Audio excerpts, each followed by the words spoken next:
show called Arrested Development, with Ron Howard being the narrator during this series. During this on-scene appearance, he talks about the Apollo 11 mission being faked. I find it very interesting what he says in the LEM. I'm going to play this footage now. Let's take a listen. I'll continue on. Michael, hey, thanks for coming down. Finishing up casting this Andy Griffith Show thing. Okay.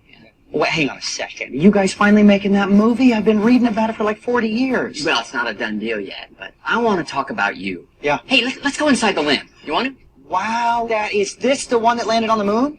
On a soundstage. Oh, right, from Apollo 13. No, 1969. I'll tell you about it inside the limb. It's soundproof in there. And it's a national secret. So, NASA did go to the moon in 71. That one was real. But in 69, they weren't ready. So, they faked the whole thing on the soundstage of Gentle Ben. This is how they do it, mixing truth with lies. I believe when he says they faked it and they filmed it on the soundstage of Gentle Ben. For those that don't know, it was the same time frame prior to the moon landing, 67. The series ended in 1969. And take a listen to what Ron Howard says here as well. Yeah, me and my brother, we hid up in the rafters. We seen the whole thing. And this is how they do it, mixing truth with lies. He's telling the truth as far as the Apollo 11 mission being filmed, basically on the soundstage again of Gentle Ben, saying how him and his brother saw it take place on the soundstage. Now, when it comes to the 1969 moon landing hoax, of course, he's telling the truth there. It's nothing but a hoax, and I understand exactly what they're trying to accomplish here. I understand a good amount of people know the 1969 moon landing was a hoax. The footage looked fake. Everything about it was faked. They understand this, so trying to pull in those that don't believe in the 69 moon landing, make them convince them in another way that they actually got in the moon. So they have a good amount of people, a good amount of the sheep that believe the 69 moon landing was legit.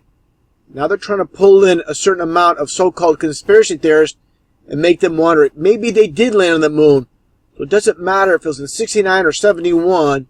They just want you to believe that somehow, at some time, they actually landed on the moon when they never been to the moon and they never will go to the moon. That's simple. After uploading that short clip of supposed Canadian astronaut Chris Hadfield talking about eventually going to the moon, I'm going to upload this longer version, only about a little bit over a minute long. This is all I have. I don't have a longer clip.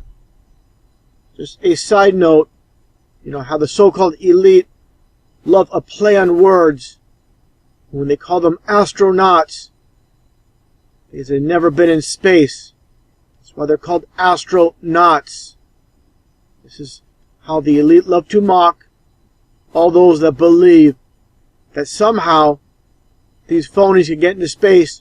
What exactly do rockets push against in the vacuum of space?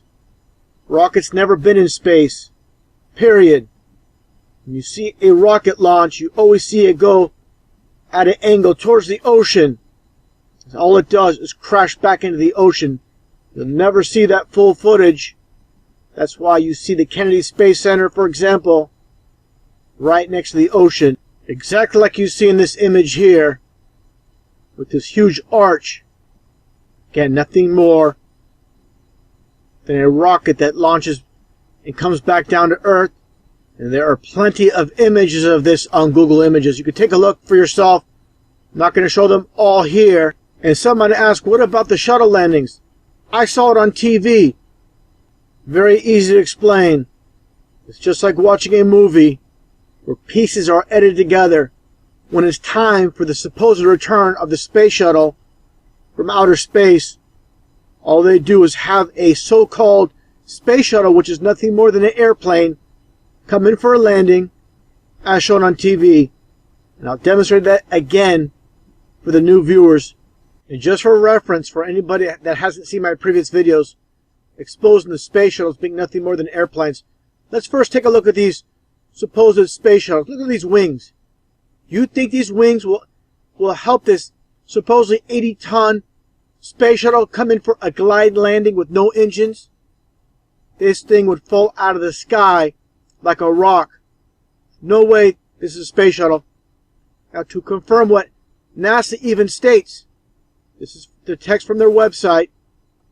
A glider is a special kind of aircraft that has no engine.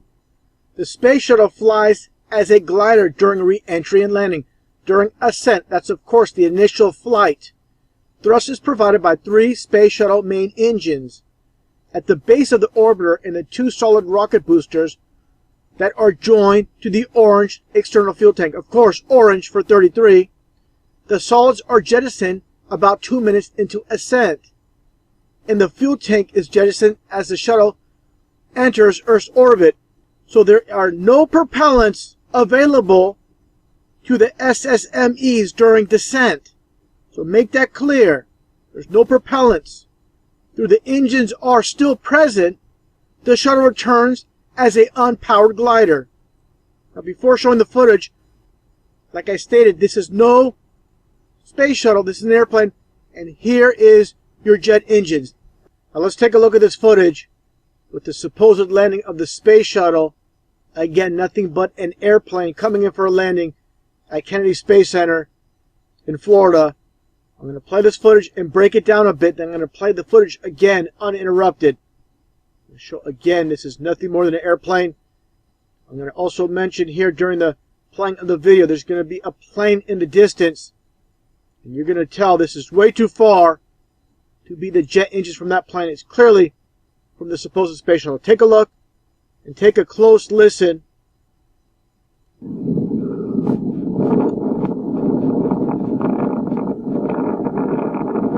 Now first off, look at the elevation that you have here. It's coming in for the landing. No way a glider could be that low and maintain this level throughout if it's a glider. Now here are the engines. There's a shuttle. One thing I want to point out, here is a supposed chase plane, which is in the very far distance. Let's take a look and listen at the rest of the landing of this airplane. And also, again, if you think it's this plane in the back, the supposed chaser plane, you are completely deceived, completely deluded, stuck on the lie, and you can't get out of it. Take a look and listen.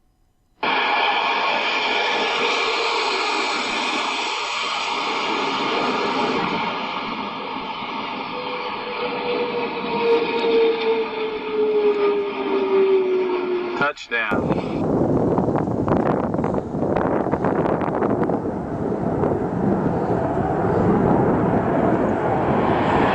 There's a shuttle.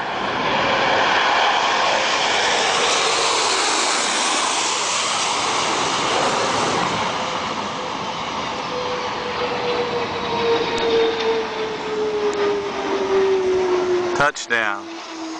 Talking about frauds, getting back to Mark Kelly, the astronaut. Here he is with another fraud, Gabriella Giffords. Let's take a look at this image of Gabriella Giffords speaking about gun control. You can clearly see this is not the same woman. This is an actor, an actress taking her spot. Clearly see it's not the same person. Wearing orange, of course, 33 in Freemasonry. Just look at these two here. Two frauds married to each other. Match made in hell. And talking about frauds, let's listen to the rest of Chris Hadfield's interview on BBC where he goofs up. He talks about eventually going to the moon and beyond. It's a little bit over a minute long, almost 2 minutes actually. Take a listen at this fraud, just like Mark Kelly, just like Buzz Aldrin. All of these supposed astronauts are all Freemasons, all liars, deceiving the public. This is what Masonry is all about, deception. Take a listen. How important is the engineering, the fact that we've learned to build such a large structure in Earth orbit? It's sort of as if, when a little kid is sailing their sailboat in a pond remotely, at some point that then person starts to sail a sailboat up and down the coast, and then they invent and learn and study and figure out all the things they need to do so that maybe then someday they can actually sail out of sight of land. And the station has been orbiting the Earth as if we're sort of sailing within sight of land as we invent I mean, what do you make the hull out of? How do you navigate? What food do you need? How do you make a toilet that'll work forever? How do you recycle water? How do you recycle the oxygen? It's the main crucible test bed where we've been trying to grind out all the lessons that will eventually let us go to the moon. Astronauts to the moon. Astronauts to the moon. Astronauts to the moon.